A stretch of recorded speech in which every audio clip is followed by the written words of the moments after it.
Oh, what a feeling. You'll see. It's that moment when you realize you no longer need your transmission jack. I've got it all stabbed in there. Got 3 of the bolts tightened up on it. Still got 1 more to put in there, but it'll be a lot easier to put in with this big old transmission jack out of the way, which I no longer need.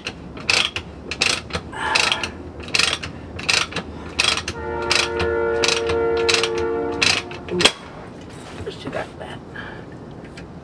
Come on. Pull it back out with my strap. If I'm not careful.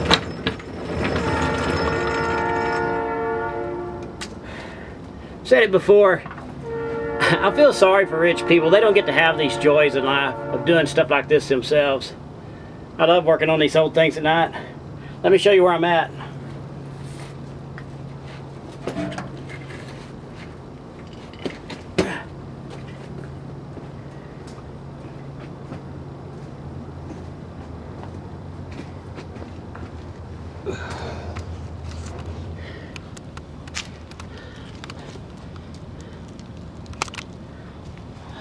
Said it's all in there. I've still got to hook up that PTO cable, put that other bolt in it, then put the starter on it, hook up the starter and hook up the battery, and then we'll see what happens. I can't wait.